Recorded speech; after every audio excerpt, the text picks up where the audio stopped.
अस्सलाम वालेकुम। इस वीडियो में हम लोग कवर करेंगे MCQ नंबर 251 से लेके 300 तक। अच्छा, इसमें सबसे पहले MCQ काफ़ी रिपीटेड एक थीम वाला है, the best sample for culture when suspecting pulmonary TB is. तो ऑफ कोर्स टीबी के लिए हम रेस्पिरेटरी सैंपल प्रेफर करेंगे, पल्मोनरी टीबी के लिए तो इनमें से स्पूटम सैंपल बेस्ट ऑप्शन हो जाएगा। The most frequently isolated organism from urine culture is. तो यूरिन कल्चर में टॉप की चॉइस हमारी क्या होगी? टॉप की चॉइस हो जाएगी E coli, which is the most common cause of urinary tract infections world wide. और सेकंड मोस्ट कॉमन कौन सा होता है कम्युनिटी एक्वायर्ड में? सेकंड मोस्ट कॉमन है सैप्रोफिटिकस। ठीक है, और एक और यहाँ पे एक और MCQ कवर कर लेते हैं कि जब स्टाफिलोकोकस सैप्रोफिटिकस और स्टाफिलोकोकस एपिडर्माइडिस में हम लोगों ने फ़र्क करना होता है तो कौन सी डिस्क लगाई जाती है? तो नोवोबायोसिन की डिस्क लगाई जाती है। ठीक है, तो मोस्ट फ्रीक्वेंटली आइसोलेटेड कौन सा है? इसका आंसर था ई कोलाई। फिर पेनिसिलिन्स एक्ट बाय इनहिबिटिंग क्या? तो यानी बेसिकली वो पूछा कि पेनिसिलिन्स का मोड ऑफ एक्शन क्या है। तो हम लोगों ने पहले भी ये डायग्राम देखी थी, तो हम लोगों ने बात की थी कि जो बैक्टीरिया की सेल वॉल है वो बनी हुई है पेप्टिडोग्लाइकन की। पेप्टिडोग्लाइकन का नाम क्यों पड़ा? क्योंकि इसमें पेप्टाइड की भी चेन्स हैं और इसमें ग्लाइकैन की भी चेन है, तो पेप्टिडोग्लाइकैन। और ग्लाइकैन वाली जो कार्बोहाइड्रेट चेन है वो बनी हुई है रिपीटिंग शुगर यूनिट्स की, जो कि नैम और नैग के नाम से हैं, एनेसिटाइल म्यूरामिक एसिड और एनेसिटाइल ग्लूकोसामीन। और ये सारी जो शुगर बैकबोन है आपस में ना इस तरह एक काइंड ऑफ जी पैटर्न समझ लें, उसमें लिपटी हुई है। और ये जो सारे बैकबोन्स हैं ये आपस में कनेक्टेड हैं इस चेन से, तो जो कि पेप्टाइड चेन है। तो पेनिसिलिन बेसिकली क्या करती है कि पेनिसिलिन एक एंजाइम को इनहिबिट करती है जो कि ट्रांसपेप्टाइडेशन कराता है। अब ट्रांसपेप्टाइडेशन क्या है? इस लिंक का इस जगह पे अटैच होना, दिस इज थ्रू ट्रांसपेप्टाइडेशन जो ये लिंक बन रहा है। तो जो ट्रांसपेप्टाइडेज एंजाइम होता है which is also called penicillin binding protein, वो इससे इनहिबिट हो जाता है। ठीक है, तो पेनिसिलिन इस एंजाइम को स्टॉप कराती है, इसीलिए पेनिसिलिन सेल वॉल इनहिबिटर कहलाती है। एक और ये प्यारी डायग्राम है कि ये जो शुगर बैकबोन थी, जो सेल वॉल थी, ये सारी वो पेप्टाइड चेन वाले लिंकेजेस इस तरह डिपिक्ट हुए हैं। और जो पेनिसिलिन है जो कि इस एस से रिप्रेजेंटेटिव है, ये ट्रांसपेप्टाइडेशन की एक्टिविटी यानी ये वाला लिंक इसको क्रिएट करती है ताकि ये वाला और ये वाला चेन्स आपस में बाइंड हो जाए टेट्रापेप्टाइड चेन है। ठीक है, तो ये वाला लिंक इसकी वजह से बन रहा था। तो जो ये ट्रांसपेप्टाइडेज का एक्शन था, तो गंदी जो पेनिसिलिन है वो बैक्टीरिया पे क्या करती है कि गंदी पेनिसिलिन इधर एक्ट कर देती है और इस लिंक को तबाह कर, तो मतलब इसने तो ट्रांसपेप्टाइडेज एंजाइम को तोड़ बाइंड कर लिया ना, तो बेचारा ट्रांसपेप्टाइडेज एंजाइम यहाँ पे कैसे लिंक बनाए, कैसे ये वाली बॉन्ड बनाए? तो ये बॉन्ड नहीं बनती और इस तरह सेल वॉल पूरी अनस्टेबल होके और सेल टूट जाता है। ठीक है, बैक्टीरिया जो है वो टूट जाता है। तो कौन सा ऑप्शन पिक हो गया? Penicillin act by inhibiting cell wall synthesis by blocking the transpeptidase enzyme. यहाँ पे एक और कॉन्सेप्ट रिवाइज कर लेते हैं। हम लोगों ने क्या बात की थी कि जितनी भी बीटा लैक्टम ड्रग्स हैं, beta lactams they act on the cell wall. और क्या था कि जो बीटा लैक्टम की तो दवाई नहीं है, मतलब वो बीटा लैक्टम तो नहीं है, बट वो सेल वॉल पर एक्ट कर रही है, वो है वैंकोमाइसिन। और वैंकोमाइसिन बेसिकली क्या दवाई है? वैंकोमाइसिन ग्लाइकोपेप्टाइड कहलाती है। ठीक है, अब ज़रा एक दफ़ा बीटा लैक्टम्स के भी नाम रिवाइज कर लेते हैं। बीटा लैक्टम्स हो गई पेनिसिलिन सारी, सेफेलोस्पोरिन्स, मोनोबैक्टम्स यानी एस्ट्रोनैम और कार्बापेनम्स। ठीक है, कार्बापेनम्स हो गई, ये सारी सेल वॉल इनहिबिटिंग दवाइयाँ हैं। अच्छा, यहाँ पे ना एक वो पूछता है, ये तीन है ना, ये जो बीटा लैक्टम्स हैं चारों, इनका मोड ऑफ एक्शन यही वाला है कि इस ट्रांसपेप्टाइडेज एंजाइम को स्टॉप कराना। ठीक है, मतलब इसको बाइंड कर जाना और फिर ये लिंक नहीं हो सकेगी। जो अलग था ना, जो कि बीटा लैक्टम नहीं था लेकिन एक्ट वो सेल वॉल पे ही कर रहा था, ये जो वैंकोमाइसिन है, तो ये क्या करता है कि देखें ये चेन्स इस तरह बनी हुई थी ना, ये नैम नैग के वो गोले थे, बल्कि हम डायग्राम से ही देख लेते हैं। हाँ, ये नैम नैग के गोले थे और इस तरह पूरी चेन निकली हुई थी। ठीक है, ये टेट्रापेप्टाइड चेन्स जो हैं। तो वैंकोमाइसिन का क्या उल्टा मोड ऑफ एक्शन होता है कि वो ना, अच्छा ये जो टर्मिनल वाले जो नहीं होते टेट्रापेप्टाइड में, टर्मिनल वाले गोले, ये बने होते हैं डी एलेनिन और डी एलेनिन वाले अमाइनो एसिड्स के। तो वैंकोमाइसिन क्या करती है कि बजाय कि किसी एंजाइम को तंग करे, वो डायरेक्टली जाती है इस जगह पे आके खुद लग जाती है, बजाय के यहाँ पर डी एलेनिन लगता। तो जो ट्रांसपेप्टाइड चेन थी वो तो यहाँ पे बाइंड होनी थी ना, तो यहाँ पे तो वो तब भी बाइंड होनी थी अगर यहाँ पे कोई अमाइनो एसिड था। जब यहाँ पे इस गोले की जगह पेनिस वैंकोमाइसिन लगी होगी तो ये बेचारा कैसे आके चिपकेगा? ठीक है, तो दोनों में इनहिबिट ट्रांसपेप्टाइडेशन ही हो रही है, वैंकोमाइसिन में और बीटा लैक्टम बाकी एंटीबायोटिक्स में। बट जो बीटा लैक्टम्स है वो इस एंजाइम को, इस ट्रांसपेप्टाइडेज एंजाइम को, इस पेनिसिलिन बाइंडिंग प्रोटीन को डायरेक्टली इनहिबिट करा रहे हैं, जबकि जो वैंकोमाइसिन है वो बेचारे एंजाइम को तो नहीं तंग कर रहा, वो बस उसको मतलब काम नहीं, लिंक नहीं बनाने दे रहा, क्योंकि वो खुद उस जगह पे आके लग गया। ठीक है, वो डायरेक्टली एंजाइम को कुछ भी नहीं कह रहा। ठीक है, तो ये हो गया। अच्छा जी, फिर है कि ये भी बहुत एक पॉपुलर एमसीक्यू है कि रेडमैन सिंड्रोम किसका साइड इफेक्ट है। तो जो वैंकोमाइसिन देने की वजह से जो एक हिस्टामिन का फ्लश आता है ना, और इवन सो मच हो कि कुछ लोग तो हाइपर सेंसिटिविटी रिएक्शन में चले जाते हैं, तो क्योंकि उसकी शक्ल रेड हो जाती है due to large amounts of histamine vasodilation, तो इसीलिए उसको वैंकोमाइसिन को के साइड इफेक्ट को रेडमैन सिंड्रोम कहा जाता है। ठीक है, इसी तरह एक और कलर वाला सिंड्रोम आएगा, grey baby syndrome. Grey baby syndrome उनका होगा क्लोरामफेनिकोल का होगा। ठीक है, अच्छा, फिर the antibiotic that inhibits protein synthesis by binding to 23S सब यूनिट और 50S सब यूनिट। ये भी हम लोगों ने बार बार कॉन्सेप्ट रिवाइज किया है कि जो बैक्टीरिया का राइबोसोम है वो टोटल बना होता है 70S का। इसकी दो सब यूनिट्स होती हैं, एक लार्जर सब यूनिट जो कि 50S वाली होती है, और एक स्मॉलर सब यूनिट जो कि 30S वाली होती है। अच्छा, ये जो 50S वाली है ना, ये फर्दर 2 में डिवाइडेड होती है। एक हिस्सा जो कि 23S से बना होता है और एक हिस्सा जो कि 5S से बना होता है। ठीक है, तो जो लेनेजोलिड है ना, वो स्पेशल क्या करती है कि यानी 50 वाली सब यूनिट के, इस पूरी 50 वाली सब यूनिट के भी 23S वाले राइबोसोमल सब यूनिट वाले हिस्से पर आकर एक्ट करती है और एक्शन राइबोसोमल सिंथेसिस स्टॉप कराती है। अच्छा, अब ये मुझे लग रहा है कि काइंड ऑफ ना फॉर्मेटिंग एरर था, फाइल का एरर था कि बाकी ऑप्शंस भी यहाँ पे दिए हैं। ये जो बाकी हैं क्लिंडामाइसिन, एरिथ्रोमाइसिन, क्लोरामफेनिकोल, ये 50S पर तो ऐड करते हैं but not directly by binding to the 23S। तो काइंड ऑफ ये थोड़ी सी बात ही गलत है। आई थिंक ये फॉर्मेटिंग एरर है, इसलिए मैंने इसको रेड में कर दिया। बट हाँ, they do act on the 50S सब यूनिट। तो इसमें बेस्ट ऑप्शन क्या होगा कि 50 के भी 23 पे कौन एक्ट कर रहा है, लेनेजोलिड। और हल्का सा एक मिनी रिविजन कर लेते हैं इस बात की कि 50S पे कौन कौन एक्ट कर रहे थे और 30S पे कौन कौन एक्ट कर रहे थे। तो हम लोगों ने निमोनिक याद किया था 50S वालों के लिए सेल्स, यानी क्लोरामफेनिकोल, एरिथ्रोमाइसिन, यानी जितने भी मैक्रोलाइड्स हैं, एरिथ्रोमाइसिन, क्लोरिथ्रोमाइसिन, अजिथ्रोमाइसिन, ये सारे। लेनेजोलिड एल से था, और लेनेजोलिड का स्पेशल हमने क्या बात याद कर ली कि 50 की भी 23S पे एक्ट करती है। फिर लिंकोसामाइड्स, लिंकोसामाइड्स का क्या मायने हो गया कि क्लिंडामाइसिन की जो दवाई है जो कि सूडोमेम्ब्रेनस कोलाइटिस के लिए बड़ी पॉपुलर है, और बाकी जो एस बच गया उससे बनता है स्ट्रेप्टोग्रामिन्स। ठीक है, अच्छा, फिर बात करते हैं 30S की। 30S का बड़ा आसान सा निमोनिक था, बस ऐड था। ऐड से हम लोगों ने बात की थी अमाइनोग्लाइकोसाइड्स, और टी से हमने बात की थी टेट्रासाइक्लिन्स। ठीक है, फिर एक और यहाँ पे आज एक कॉन्सेप्ट बना लेते हैं कि बस इससे रिलेटेड एक इंपॉर्टेंट बात है, वो भी याद कर लेते हैं कि देखिए अमाइनोग्लाइकोसाइड में एम की साउंड आ रही है ना, तो अमाइनोग्लाइकोसाइड, तो एम की साउंड को ज़रा प्रोमिनेंट करके याद रखना है। तो इससे हम ये याद रखेंगे कि ये भी 30S पे तो ऐड करती है, 30S पे जगह क्या है जहाँ पे ये मसला कॉज करा रही है, तो मैसेंजर आरएनए को बेसिकली ये नहीं पढ़ने देती। ठीक है, तो मैसेंजर आरएनए को जब राइबोसोम पढ़ेगा ही नहीं तो वो उसको पढ़ के प्रोटीन कैसे बनाएगा। ठीक है, तो मैसेंजर आरएनए को पढ़ने नहीं देती है। माइक्रो वालों को इसके थोड़े बेहतर अल्फाज पते हों कि it prevents the formation of initiation complex, जिसमें 50S ने 30S के साथ ज्वाइन कराना था और मिलके इन दोनों ने मैसेंजर आरएनए को पढ़ना था, उसको पढ़ के इन्होंने प्रोटीनें बनानी थी। ये जो पूरा इनिशिएशन कॉम्प्लेक्स था ये नहीं बनता।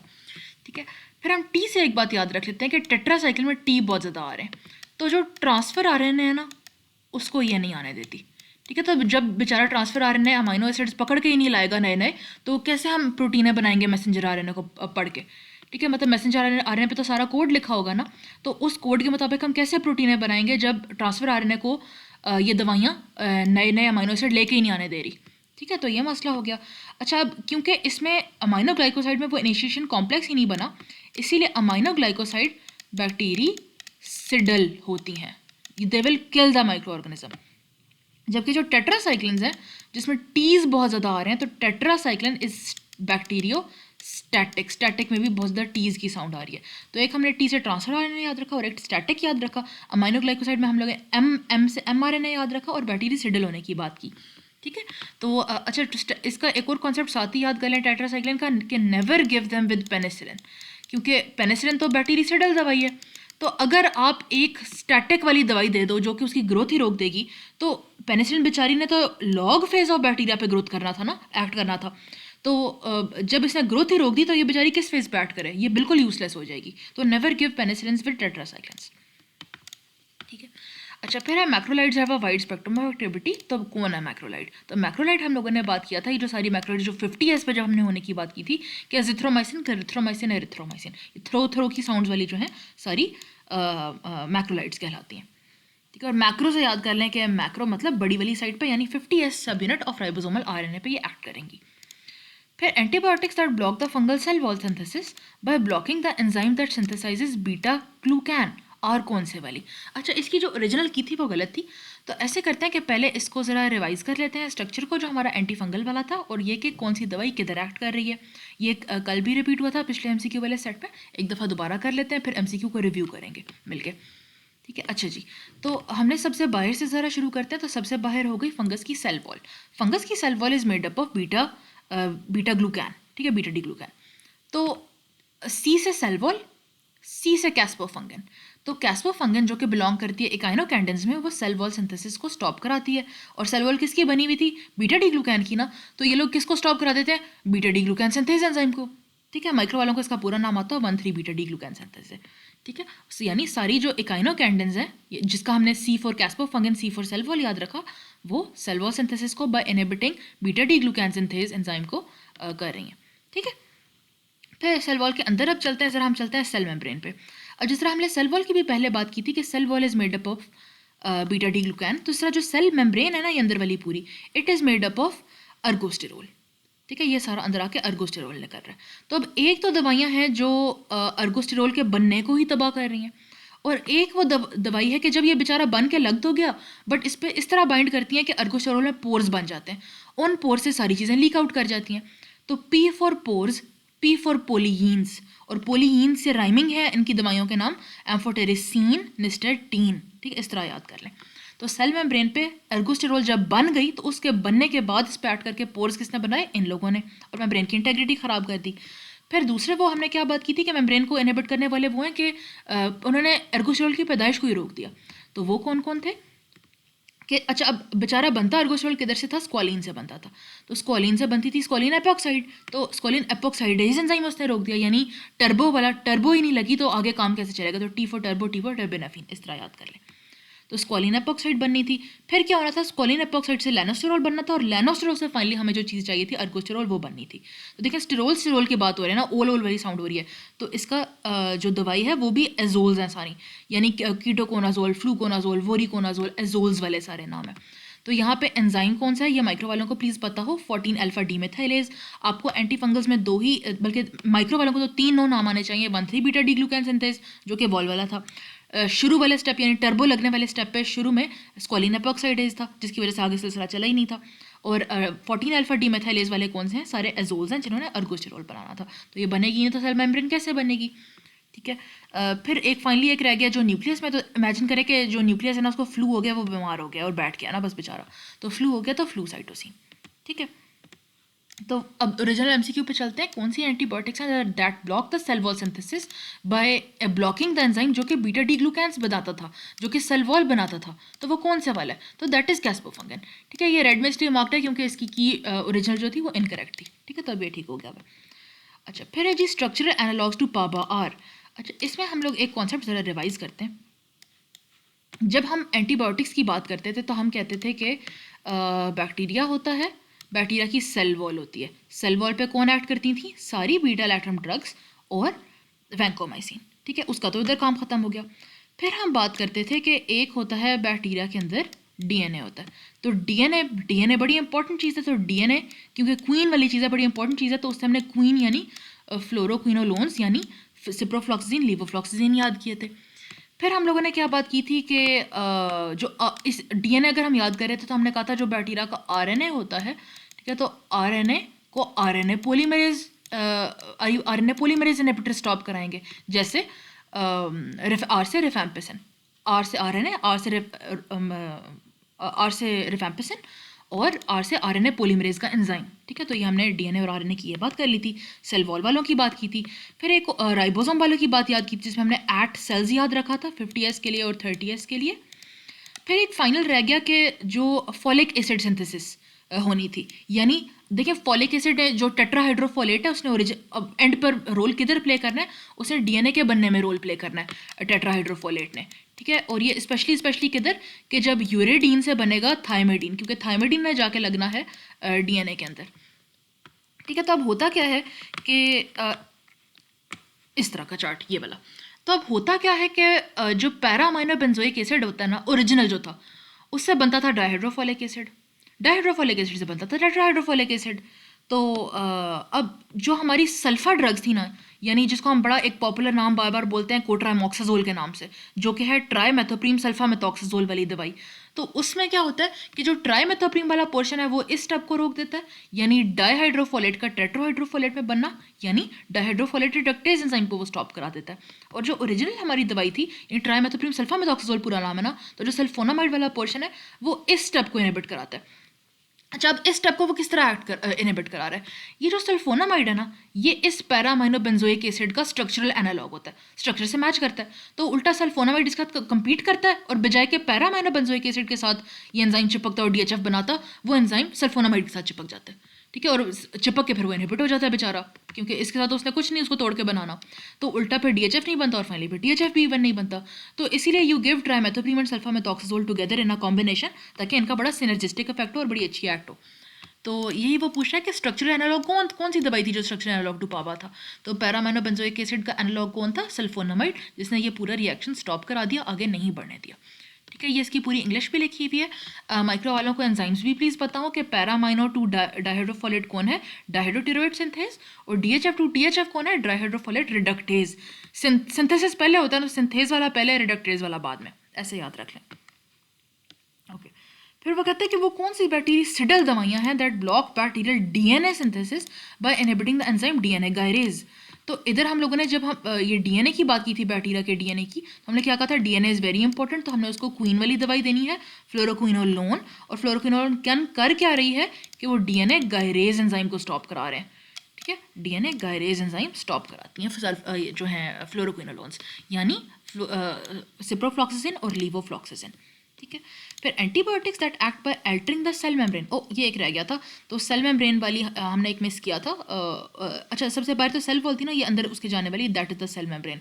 तो सेल मेम्ब्रेन पे ग्राम पॉजिटिव में ड्यू टू सेल मेम्ब्रेन किसकी बनी हुई है, फॉस्फोलिपिड्स की बनी हुई है ना, तो ग्राम पॉजिटिव में डिटर्जेंट लाइक एक्शन डैप्टोमाइसिन की वजह से होता है, और जो नेगेटिव की सेल वॉल होती है, सेल मेम्ब्रेन होती है, वो थोड़ी सी different as compared to the positive organisms होती है, तो उसमें पोलीमिक्सिन यानी कोलिस्टिन एक्ट करती है।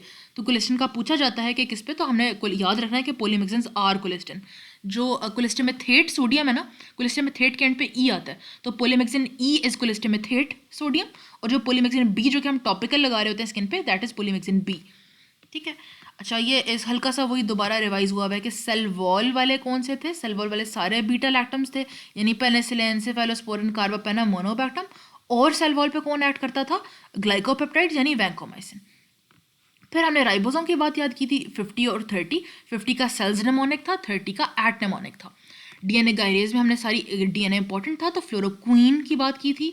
आरएनए पॉलीमरेज जिसने डीएनए से आरएनए बनाना था, उस पर रिफैम्पिसिन एक्ट कर रही थी। जब डीएनए बन जाता था तो उस बेचारे की इंटेग्रिटी कौन ख़राब करता था, मेट्रोडाजोल। और पैरा अमीनो बेंजोइक एसिड वाला सिलसिला कौन नहीं चलने देता था, फॉलिक एसिड सिंथेसिस को कौन स्टॉप करा रहा था, ट्राईमेथोप्रीम सल्फामेथोक्साजोल स्टॉप करा रहे थे। और स्पेशली पाबा का एनालॉग कौन था, वो सल्फोनामाइड था, ठीक है। तो ये हो गया था सेल मेम्ब्रेन वाला, हमने बात कर ली दोनों में कौन कौन करता है, पॉजिटिव में डैप्टोमाइसिन, नेगेटिव में कोलिस्टिन यानी पोलीमिक्सिन्स, क्योंकि इनका डिटर्जेंट लाइक एक्शन होता है और सेल मेम्ब्रेन बनी होती है फॉस्फोलिपिड्स की। An example of capsular polysaccharide vaccine is, तो हम लोगों ने बात की थी कि जब भी पॉलीसैकेराइड्स की बात, जब भी कैप्सूल की जिक्र भी आएगा, तो हम लोग क्या सोचना शुरू कर देंगे, हम सोचेंगे पेन यानी स्ट्रेप्टोकोकस नमूनी, हेमोफिलस इन्फ्लुएंजाe और नाइजेरिया मेनिंजिटिस। तो अगेन कैप्सूल की बात आ रही है, तो अब कैप्सूलर कौन हो गई, तो कैप्सूलर हो गई हेमोफिलस इन्फ्लुएंजाe सीरोटाइप बी की। तो सीरोटाइप बी की क्यों सबसे इंपॉर्टेंट हेब ही क्यों, क्योंकि हमारे पास प्रेवलेंट ही सबसे ज़्यादा यही है, सबसे ज़्यादा केस ऑफ मेनिंजाइटिस ही haemophilus influenzae serotype B cause कराती है, ठीक है। तो ये हमने याद कर लिया थोड़ी सी ज़रा, हाँ और एक और बस कर लेते हैं। हमने इन तीनों की क्या बात की थी कि तीनों के मैचिंग एमसीक्यूज़ क्या आएंगे, कि जब भी बात होगी कि जिस बेचारे की स्प्लेनेक्टमी हो गई है तो उसको अब किस ऑर्गेनिजम्स के खिलाफ वैक्सीन दें, तो वो यही तीनों ऑर्गेनिजम्स होंगे। कैप्सूलर पॉलीसैकेराइड किन की है, इन्हीं तीनों की है। और IgA प्रोटीएज वाला वेरिएंस फैक्टर किन किन के पास है, IgA प्रोटीएज, तो वो भी इन्हीं के पास है, ठीक है। तो ये इस तरह आपके ढेर सारे MCQ सॉल्व हो जाते हैं। अच्छा, तो हाँ, बाकियों का भी ज़रा देख लेते हैं। देखें, BCG तो बैसिलस कैलमेट ग्यूरिन, ये माइकोबैक्टीरियम बोविस डिराइव्ड वैक्सीन थी और ये लाइव थी। ओरल पोलियो वैक्सीन भी लाइव है, उसमें कोई कैप्सूल मैप्सूल नहीं डाला हुआ, वो लाइव स्ट्रेन की है वैक्सीन है, लाइव एटेनुएटेड वैक्सीन। और जो डिप्थीरिया पर्टूसिस टॉक्सिन वाली है, डिप्थीरिया पर्टूसिस टेटनस वाली, उसमें तो इनके टॉक्सिन्स डले हुए हैं, ठीक है, वो कैप्सूल थोड़ी डले हुए हैं, ठीक है। तो इसलिए बाकी ऑप्शन भी हमने रूल आउट कर दिए।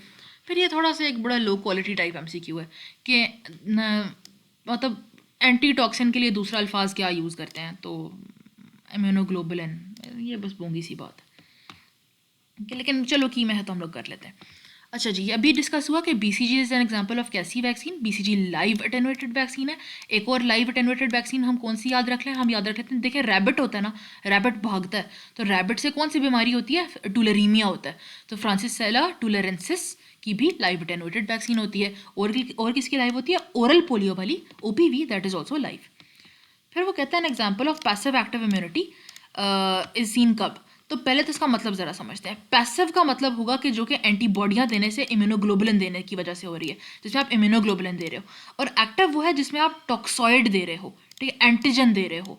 इसमें आप एंटीबॉडीज दे रहे थे, इसमें आप एंटीजन दे रहे हो। तो कहते हैं कि वो कौन सी एग्जाम्पल है कि जिसमें आप पैसिव भी देते हो, एक्टिव भी देते हो, तो आप उसको कलेक्टिवली पैसिव एक्टिव इम्यूनिटी बोलते हो।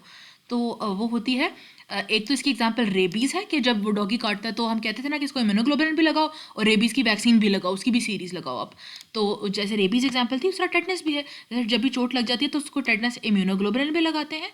और अगर 5 सालों से ज़्यादा का टाइम हो वाली बात हो कि 5 सालों में उसको कोई टेटनस का बूस्टर नहीं लगा, तो फिर आप उसको टेटनस टॉक्सॉइड की भी वैक्सीन लगाते हो। तो क्योंकि आप टॉक्सिन भी दे रहे हो और आप इम्यूनोग्लोबुलिन भी दे रहे हो, तो दैट इज़ वाई इसका आंसर टेटनस है, यानी पैसिव थ्रू ग्लोबुलिन्स और active through the toxoid itself. तो ये दोनों हो गई, तो ये इसकी एग्जाम्पल है। Prior to taking a blood culture the skin is prepared by using what, तो हम लोगों ने बात की थी कि जब वो कहेगा कि सिंपल आप वेनी पंक्चर करने से पहले स्किन किस तरह साफ़ करते हो, तो सिंपल आप इम्यूनाइजेशन करने से पहले, तो जो रूटीन में बात हो रही है, आप 70% एथनॉल से साफ़ कर लेते हैं ना स्किन, तो उसके लिए वही रिकमेंडेशन है। इस MCQ में ये कह रहे हैं कि ब्लड कल्चर से पहले, या आप कोई आपने सेंट्रल विनस लाइन कोई वैस्कुलर कैथेटर डालना है, तो फिर आप कैसे साफ़ करोगे, तो फिर तो थोड़ा हाई ग्रेड आपको चीज़ चाहिए ना, तो उसमें टिंक्चर ऑफ आयोडीन से आप साफ़ करोगे, ठीक है। तो इन MCQs में यही याद रखना है, प्लीज़ ट्रिक नहीं होना। अच्छा, अब इसका ज़रा कॉन्सेप्ट भी समझ लें कि ये वाला MCQ इतना अच्छा क्यों नहीं है। अब असल में होता यह है कि इन रियल प्रैक्टिस, अच्छा MCQ तो बस हमने रटा मार लिया, फिर से रिवाइज करा रही हूँ। वेनी पंक्चर में, सिंपल वेनी पंक्चर में 70% एथेनॉल, और जब ब्लड कल्चर लेना है तो फिर आपने आयोडीन से साफ़ करना है, एक तो इतना सा।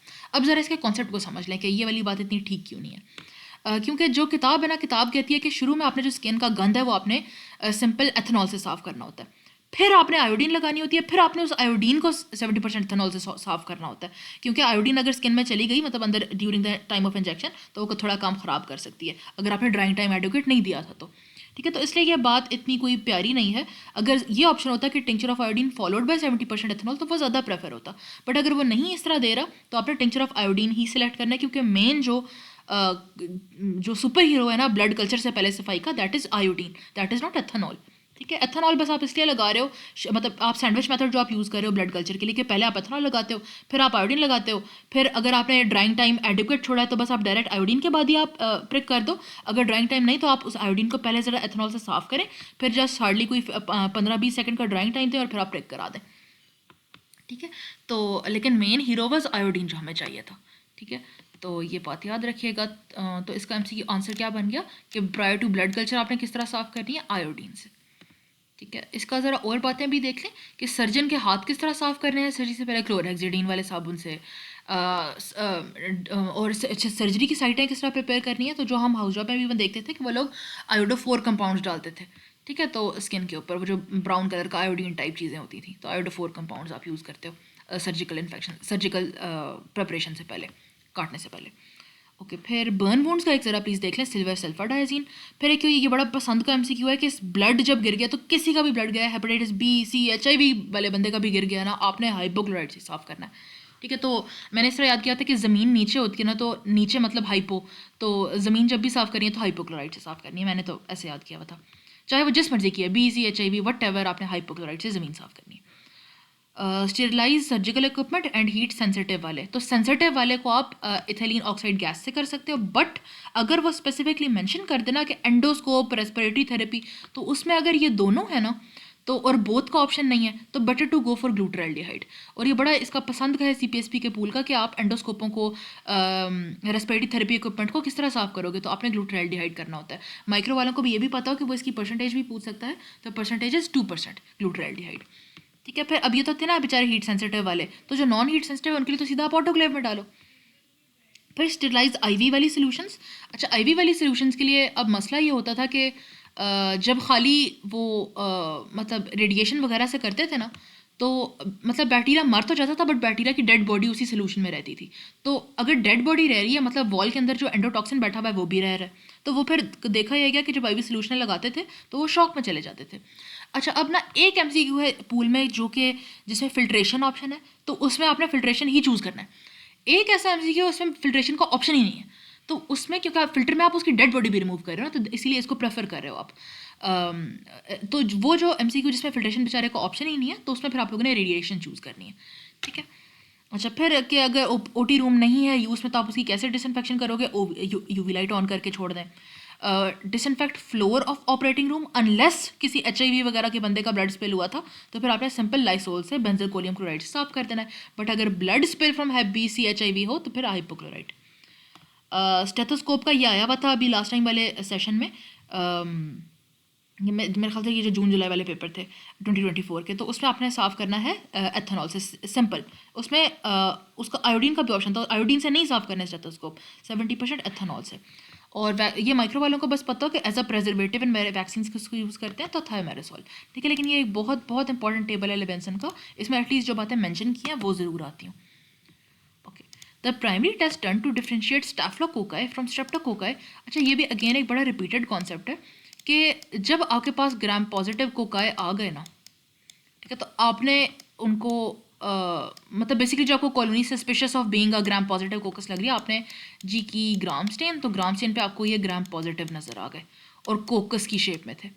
तो आपने फिर दो चीज़ें की। पहले तो आपने नोट किया कि यार ये कोकाई जो है ये क्लस्टर्स में है, अगर इस तरह ग्रेप की तरह गुच्छों में ये मौजूद हैं तो it is likely some staph वाला बंदा, और अगर ये इस तरह की चेन्स में है तो ये स्ट्रेप में फॉल करेगा। ठीक है। अच्छा, तो इस अब मेक श्योर करने के लिए आप कौन सा टेस्ट करो, तो आप करेंगे कैटलेज का टेस्ट। ये बहुत इंपॉर्टेंट एल्गोरिदम है ग्राम पॉजिटिव के लिए, ये प्लीज़ याद रखना है। ठीक है, तो जब कैटलेज का टेस्ट किया तो स्टाफ क्या होगा, कैटलेज पॉजिटिव होगा, और ये जो स्ट्रेप्स वाले थे ये लोग कैटलेज नेगेटिव होंगे। ठीक है। अच्छा, फिर एक और फर्दर इधर ही बात याद कर लें कि जब स्टाफ पता चल गया कि स्टाफिलोकोकस तो है, अब उसके अंदर आपने देखना है कि यार ये ऑरियस है, ये सैप्रोफिटिकस है, या ये एपिडर्माइडस है, तो फिर आप क्या करोगे, तो फिर आप करते हो कोएगुलेज टेस्ट। ठीक है, तो कोएगुलेज टेस्ट में ऑरियस कोएगुलेज पॉजिटिव होगा, और ये दोनों जो है सैप्रोफिटिकस और एपिडर्माइडस ये कोएगुलेज नेगेटिव होंगे। फिर आप इन दोनों का कैसे फ़र्क करो, इन दोनों को भी जब डिफ्रेंशिएट करना है, दोनों ही कोएगुलेज नेगेटिव है, तो आप लगाते हो नोवोबायोसिन की डिस्क। तो फिर से कि नोवोबायोसिन की डिस्क किस लिए आप लगा रहे हो, to differentiate two coagulase negative organisms, that is saprophyticus and epidermidis. जो सैप्रोफिटिकस होगा वो रेजिस्टेंट होगा, और जो एपिडर्माइडस होगा स्टाफिलोकोकस एपिडर्माइडस वो सेंसिटिव होगा टू नोवोबायोसिन। ठीक है। अच्छा, तो स्टाफ को स्ट्रेप से किस तरह फ़र्क करेंगे, हम कर लगाएंगे कैटलेज का टेस्ट, कैटलेज पॉजिटिव होगा, स्टाफिलोकोकस बन जाएगा। The main site for colonisation in the host, the main site for colonisation in the host और स्टाफ ऑरियसिस। तो हम लोग बार बार जो कहते हैं कि MRSA की स्क्रीनिंग के लिए नाक के स्वाब लें, तो नाक के स्वाब क्यों लें, क्योंकि नेसल एंटीरियर नेरीज में स्टाफ ऑरियस बैठ जाता है, बड़ी पसंद से कॉलोनाइज करते हैं उस एनवायरनमेंट में। ठीक है, तो कॉलोनाइजेशन इन द नोज़ इसकी ऑरियस की बड़ी पॉपुलर है, इसीलिए जो MRSA स्क्रीनिंग के लिए स्वाब लेने हैं वो नाक से लेने हैं। The most important virulence factor for strep pyogenes. अच्छा, ये MCQ वैसे तो ये काफ़ी इंपॉर्टेंट MCQ है, लेकिन इसमें मसला ये होता है कि मैंने भी बल्कि यही गलती की थी कि जब MCQ और सारे ऑप्शन इकट्ठे होते हैं ना, तो बंदे को भूल जाता है यार सी कार्बोहाइड्रेट की क्या बात थी, प्रोटीन की क्या बात थी। उस वक्त आप थोड़ा इकट्ठा देख के थोड़े परेशान हो जाते हो। तो मैं तो खैर गलती करके आई थी इस MCQ का, जब मेरी बारी में ही आया था, लेकिन इसका सही आंसर इज़ एम प्रोटीन। और पायोजेनिस के लिए एम प्रोटीन क्यों इतनी इंपॉर्टेंट है, इसलिए क्योंकि ये सारे का सारा फेगोसाइटोसिस ही ब्लॉक करा रही है, ये बैक्टीरिया को ऑप्शनाइज ही नहीं होने दे रही, यानी खाने के लायक बनने ही नहीं दे रही। ठीक है, तो जब इतनी एंटीफेगोसाइटिक है तो किस तरह WBC आके इसको मारेंगे इस बैक्टीरिया को। ठीक है, तो इसलिए मोस्ट इंपॉर्टेंट विरलेंस फैक्टर ये है। जो सी कार्बोहाइड्रेट था ना वो तब था कि जब हम कहते थे कि ग्रुप हमने जब लैंसफील्ड ग्रुपिंग की थी कि ये ग्रुप ए स्ट्रेप्टोकोकस है, ग्रुप बी स्ट्रेप्टोकोकस है, तो उसमें हम लोगों ने कहा था कि सी कार्बोहाइड्रेट की बेसिस पे आप करते हो कि ये ग्रुप ए, ये group B, C D whatever, ठीक है। तो वो इसका था। स्ट्रेप्टोकाइनेज वो है जो कि क्लॉट तोड़ने वाला इसका वायलेंस फैक्टर है, और हाइलोरानिडेज वो है कि जो कि स्किन में हाइलोरॉनिक एसिड को क्लीव करा रहा है और फिर आगे इस ऑर्गेनिज्म को फैलाता है। जब ये वो नहीं कराता सेलुलाइटिस वगैरह, तो तब ये स्किन में हाइलोरॉनिक एसिड को क्लीव करा के आगे आगे बढ़ता है, इसलिए हाइलोरॉनिक डेज को स्प्रेडिंग फैक्टर भी कहा जाता है, ठीक है। तो ये हो गया। फिर the most common cause of infective endocarditis is कौन से वाला? The most common cause overall is viridans. Commonest overall is viridans of infective endocarditis. अगर वो कहता है कि commonest in IV drug abusers कौन है, तो वो स्टाफिलोकोकस ऑरियस होता। अगर वो कहता है कि किसी बंदे को प्रोस्थेटिक हार्ट वेल्व डला हुआ है, तो उसमें कौन है? प्रोस्थेटिक हार्ट वेल्व में एपिडर्माइडिस होगा, स्टाफिलोकोकस एपिडर्माइटिस। अगर वो कहे कि उसको कोई डेंटल एक्सट्रैक्शन वगैरह हुई है, डेंटल एक्सट्रैक्शन वगैरह की हिस्ट्री होगी, तो उसमें क्या आंसर बनेगा? स्ट्रेप्टोकोकस विरिडांस, क्योंकि वो मुंह से ही फिर आ गया, डेंटल एक्सट्रैक्शन हुई है, वहीं से वो ब्लड स्ट्रीम में आ गया। और अगर किसी ओल्ड एज अंकल की हिस्ट्री जिसको कोलन कैंसर हो गया, तो उसमें कौन लाइकली इम्प्लिकेटेड होगा? उसमें स्ट्रेप्टोकोकस बोविस या इसका दूसरा नाम स्ट्रेप्टोकोकस गैलोलिटिकस होगा। गैलोलिटिकस, ये डॉक्टर मोहिब ने एक बड़े मज़े का इस तरह प्यारा समराइज कर दिया था, तो ये बहुत अच्छी समरी वाले पॉइंट्स हैं, ठीक है। तो ये वाला याद रखना है, ओवरऑल बट इट इज़ विरिडांस। और विरिडांस किस तरह का एपिडर्माइटिस, किस तरह का एंडोकार्डिटिस कराता है? सब एक्यूट कोर्स रखने वाला। और जो ऑरियस है वो किस तरह का कोर्स रखता है? एंडोकार्डिटिस का एक्यूट कोर्स रखता है अपनी क्लिनिकल प्रेजेंटेशन में। फिर आगे चलते हैं, bile solubility and sensitivity to optochin किसकी होगी? तो इसका क्या मैंने टेबल लगाया हुआ है? नहीं, मैंने इसका नहीं लगाया हुआ। अच्छा, आई थिंक ये कल हुआ था, इसको रिवाइज कर लेते हैं ज़रा।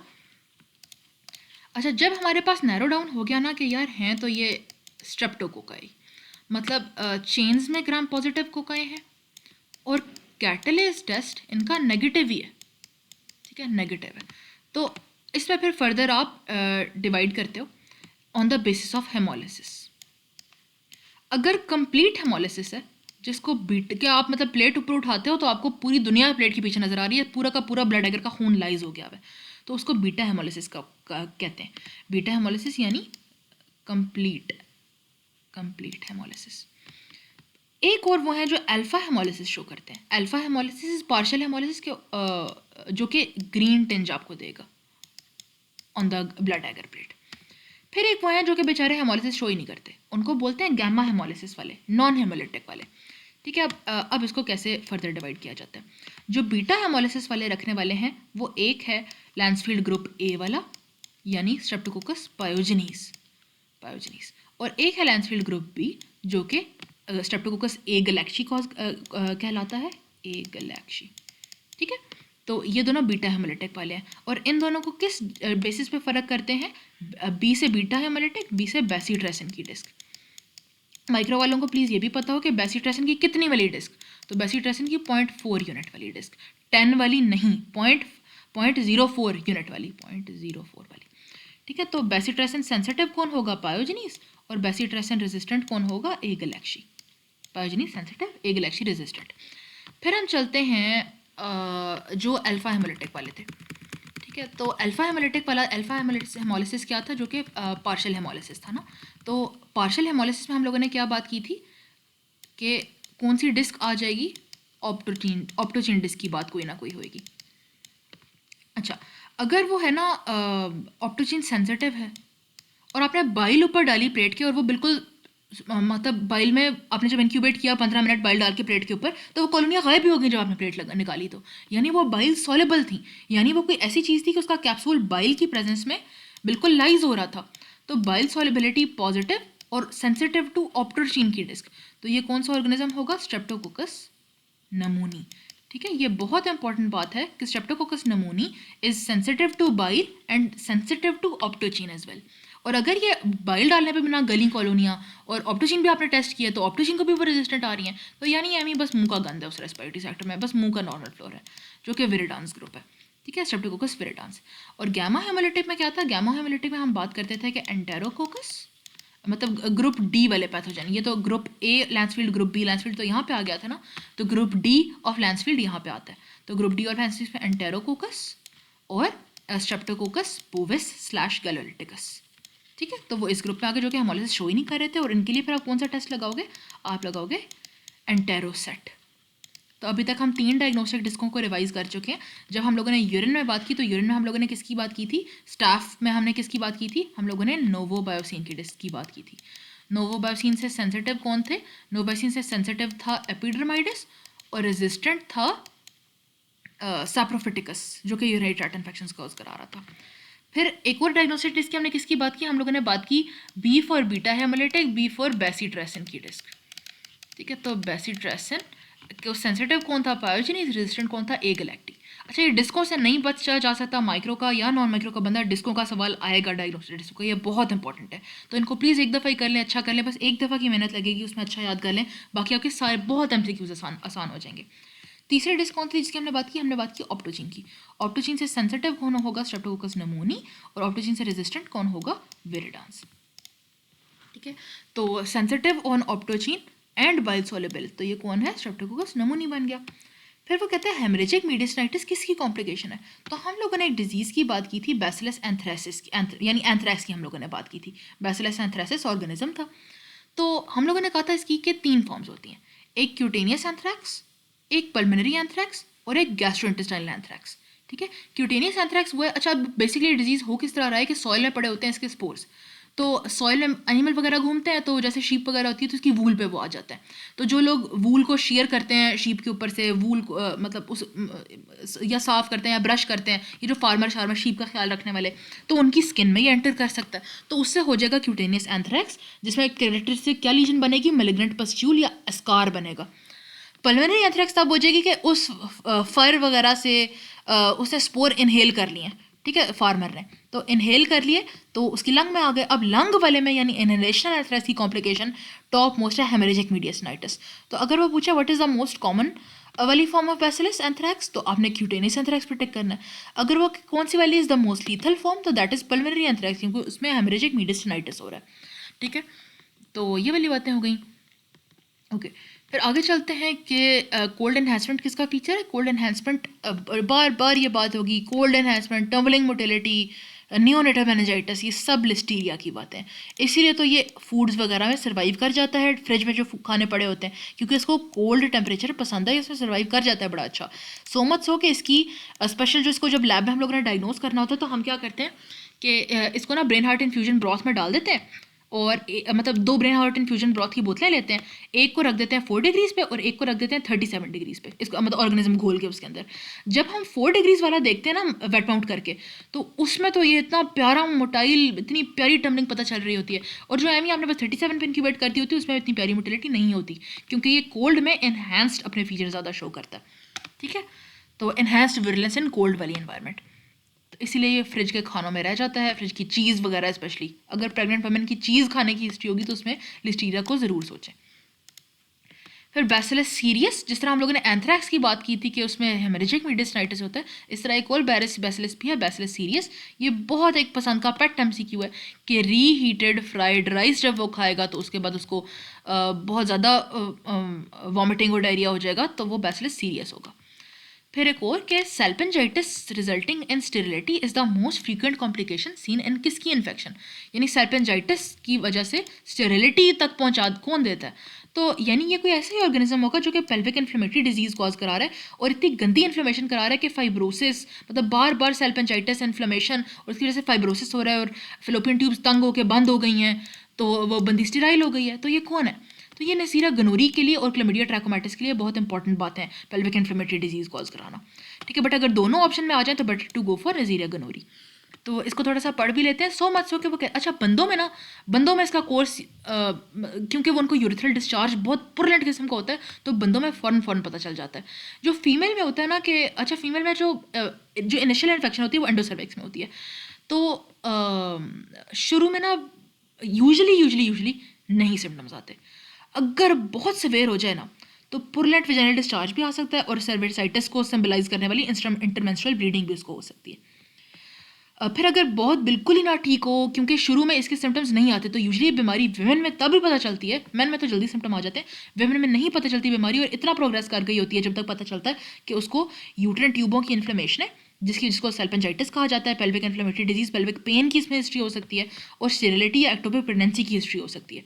ठीक है, तो नज़ीरा गनोरी हमने चूज़ करना है, वो नहीं है तो क्लैमिडिया ट्रैकोमैटिस चूज़ करना है, अगर दोनों है तो नज़ीरा गनोरी बेहतर पिक होगा।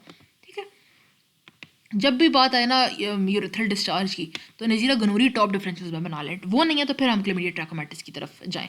ठीक है, अच्छा फिर है जी क्वेलंग रिएक्शन। अच्छा क्वेलंग रिएक्शन बेसिकली पता देखें, सी फॉर क्वेलंग तो सी फॉर कैप्सूल, इस तरह याद कर लें। ठीक है, मतलब काफ वाली जो साउंड है वो दोनों में आ रही है, तो सी फॉर कैप्सूल, सी फॉर क्वेलंग, मतलब काफ वाली साउंड के वाली। तो कैप्सूल देखने के लिए टेस्ट किया जाता है। अब ये होता क्या है कि आप ना एक ये तो बहुत गंदा हो गया, आप एक स्लाइड लेते हैं, ठीक है, ग्लास स्लाइड, इधर डालते हैं सलाइन का ड्रॉप, सलाइन के ड्रॉप में ढेर सारा आप जो सस्पेक्टेड ऑर्गेनिज्म होता है आप उसको घोल देते हो। फिर आप डालते हो, जैसे फॉर एग्जांपल आपने स्ट्रेप्टोकोकस नमूनी सस्पेक्टेड आपका था, तो आपने नमूनी के पास होता है ना कैप्सूल, तो स्ट्रेप्टोकोकस नमूनी आपने घोल दिया इसके अंदर। फिर आपने क्या डाला, एंटी सीरा यानी एंटी टू स्टेप नोमो वाली चीज़ आपने डाल दी, एंटी नोमोकोकल चीज़ डाल दी। तो एंटी सीरा आप डालते हो स्पेसिफिक टू दैट ऑर्गेनिज्म। ठीक है, इट शुड बी स्पेसिफिक। तो उसको डालने के बाद आप क्या देखोगे कि कैप्सूल स्वेल कर जाता है। तो जो इतना पतला सा था जो पहले अप्रिशिएट ही नहीं हो रहा था, वो एंटी सीरम डालने के बाद इस तरह का मोटू हो जाता है। तो आप क्या करते हो, आप मिथाइलिन ब्लू डालते हो, तो जब मिथाइलिन ब्लू, क्योंकि कंट्रास्ट के लिए आपने कुछ तो डालना है कलर के लिए, तो आपको क्या नज़र आता है कि मेन बैक्टीरियम तो ब्लू स्टेन हो गया है, साइड पे थोड़ा सा एक वाइटिश सा एरिया, तो this whitish area is basically जो कैप्सूल स्वेल हुआ, आपको इस तरह की वाइट लाइन दिखा रहा है, वाइट लाइन के तौर पर नज़र आ रहा है। ठीक है, तो ये भी हमें पता हो कि अगर वो पूछा है कि फॉलोइंग में से किसके लिए क्वेलन किया जाता है, तो हमने किन 3 कैप्सूलर की बात की भी है कि जब भी कैप्सूल की बात आएगी क्या हमने याद रखना है, हमने पेन याद रखना है, यानी स्ट्रेप्टोकोकस नमूनी, हेमोफिलस इन्फ्लुएंजी और नेज़ीरिया मेनिंजिटिडिस। ठीक है, तो क्वेलंग रिएक्शन, नोमो मेनिंजिटिडिस, हेमोफिलस इन्फ्लुएंजी, आप हर किसी का स्पेसिफिक एंटी सीरा डालोगे, कैप्सूल स्वेल कर जाएगा, मिथाइलिन डालने पे, मिथाइलिन ब्लू डालने पे आप देख लोगे प्यारा सा इस तरह की क्लियरिंग के तौर पे नजर आएगा। अच्छा जी, फिर है C substance is also known as C peptide. किसका इंपॉर्टेंट कंपोनेंट है? अच्छा, जो प्रीवियसली हम लोगों ने बात की थी ना, हम लोगों ने सी पॉलीसैकेराइड की बात, क्या था, सी कार्बोहाइड्रेट की बात की थी, और हम लोगों ने किधर बात की थी, किधर गया, हाँ, सी कार्बोहाइड्रेट की हमने बात की थी, वो किधर था, पायोजनीज में था। इसको नहीं कंफ्यूज करना सी सब्सटेंस ऑफ स्ट्रेप्टोकोकस नमूनी के साथ, नाम मैच कर रहे हैं बट चीज़ डिफरेंट है। सी कार्बोहाइड्रेट वो जो लैंसफील्ड ग्रुपिंग डिनोट कर रहा था कि जैसे ग्रुप ए स्ट्रेप्टोकोकस पायोजनीज है तो उसका सी कार्बोहाइड्रेट एक मतलब स्पेसिफिक तरह का होगा, जो कि ग्रुप बी है स्ट्रेप्टोकोकस ए गैलेक्सी, उसका सी कार्बोहाइड्रेट और तरह का होगा। Lancefield grouping is on the basis of C carbohydrate. और जो इधर बात हो रही है सी सब्सटेंस की। सी सब्सटेंस है पार्ट स्ट्रेप्टोकोकस नमूनी का, सी सब्सटेंस को सी पॉलीसैकेराइड भी कहते हैं। ठीक है, अच्छा सी कार्बोहाइड्रेट उसका था, ठीक है, उससे नहीं मिक्स कर देना। तो सी सब्सटेंस है स्ट्रेप्टोकोकस नमूनी का। और एक और भी पता हो, अच्छा ये तो आसान जवाब हो गया, बस सी सब्सटेंस नोमो का होता है, सेल वॉल कंपोनेंट है। एक और बस क्लिनिकल सिग्निफिकेंस पता हो कि जो लैब में सी रिएक्टिव प्रोटीन वाला टेस्ट होता है ना, तो आप बेसिकली इस सी रिएक्टिव प्रोटीन को लैब में जिस चीज़ से रिएक्ट करके देख रहे होते हैं ना, that is basically a modification of C substance of streptococcus pneumoniae. ठीक है, तो इससे जो पूरी इतनी बड़ी कहानी आगे लिखी हुई है वो यही है। तो ये भी याद रखिएगा कि सीआरपी का अगर वो कहता है कि माइक्रो में कि सीआरपी किस ऑर्गेनिज्म के अगेंस्ट, किस ऑर्गेनिज्म को थोड़ा मॉडिफाई करके यूज़ किया गया for the detection of CRP, तो वो नोमो उसका आंसर होएगा। अच्छा जी, फिर है कि वाटरहाउस फ्रेडरिक्सन सिंड्रोम किसकी कॉम्प्लिकेशन है? तो पहले तो ज़रा हल्का सा ये देख लेते हैं कि वाटरहाउस फ्रेडरिक्सन सिंड्रोम है क्या। इसमें ना बेसिकली होता क्या है कि आपकी ब्लड स्ट्रीम में इतना मेनिंजोकोकस भर गया होता है, नेज़ीरिया मेनिंजिटिडिस जो कि कहलाता है, तो इतना वो फैल गया होता है कि वो आपकी ना एड्रीनल्स में जाके वहाँ पे तबाहियाँ मचाता है, तो एड्रीनल इनसफिशेंसी हो जाती है। तो आप शॉक में, फीवर में तो आप जाते ही जाते हो क्योंकि एड्रीनल्स ही उड़ गई, तो लेकिन साथ साथ आपको ना जो कैरेक्टरिस्टिक इसका बड़ा पक्का होगा कि उसको वाइड स्प्रेड रैश पर पूरा पिन पॉइंट रैश उसको डेवलप हो जाता है, और फाइनली वो शॉक, DIC चला जाता है, प्लेटलेट उसकी तबाह हो जाती हैं, थ्रोम्बोसाइटोपिनिया, और ये सारा सिलसिला चलता है। ठीक है, तो वाटरहाउस फ्रेडरिक्सन सिंड्रोम स्पेशल नेज़ीरिया मेनिंजिटिडिस के बैक्टीरियमिया में होता है। ठीक है, अच्छा ये हो गया। फिर वुल्स-हॉटर्स डिजीज़, ये हमने प्रीवियसली भी बात की थी कि किसका होता है, जब हम लोग बैसिलस एंथ्रैक्स की बात कर रहे थे जिसकी हमने 3 फॉर्म्स बात की थी कि पल्मोनरी, गैस्ट्रोइंटेस्टाइनल और क्यूटेनियस। तो उसमें हम लोगों ने पल्मोनरी एंथ्रैक्स की बात की थी। पल्मोनरी एंथ्रैक्स में हम लोगों ने क्या बात की थी कि जो लोग मतलब ये जो स्पोर्स होते हैं एंथ्रैक्स के वो मिट्टी में होते हैं, मिट्टी से वो शीप वगैरह की वूल में आ जाते हैं और वूल को जो डील कराते हैं लोग वूल के साथ काम करते हैं तो उसकी लंग्स में इनहेल हो जाते हैं, जिसकी वजह से हेमरेजिक मीडियस्टिनाइटिस की हम लोगों ने बड़ी इंपॉर्टेंट कॉम्प्लिकेशन पड़ी और इसीलिए इसका नाम पड़ गया वूल सोटर्स डिजीज़, जो कि बैसिलस एंथ्रेसिस की वजह से हो रहा है। ठीक है, तो वही कि जिसने एंथ्रैक्स के स्पोर इनहेल कर लिए वूल हैंडल करने वाले जो फार्मर शार्मर थे, तो इसीलिए इसका नाम वूल सोटर डिजीज़ पड़ गया। फिर वो कहते हैं haemolytic uraemic syndrome occurs as a complication of infection with which organism. तो अच्छा ये ना इकोलाइज की कुछ ही इंपॉर्टेंट बातें आएंगी तो उनको आप अभी ही कर लें। ठीक है, अच्छा एक तो यही बात जो इसने मेन बोली है कि हिमोलिटिक यूरीमिक सिंड्रोम कौन कराता है, तो एंटेरोहेमरेजिक वाला इकोलाई जो कि ईहेक कहलाता है। ठीक है, एंटेरोहेमरेजिक ईहेक जिसको हम O157 O157H7 वाला इकोलाई भी बोलते हैं। ठीक है, यानी इसकी स्पेसिफिकली सीरोटाइप ये वाली है। तो इसका तो यही वाला पॉइंट हो गया।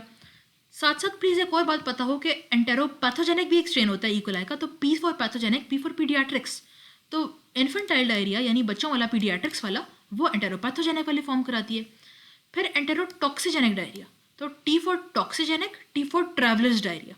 ठीक है, तो it is the most common cause of travellers diarrhoea. इसके दो तरह के टॉक्सिन होते हैं, एक हीट लेबाइल और एक हीट स्टेबल।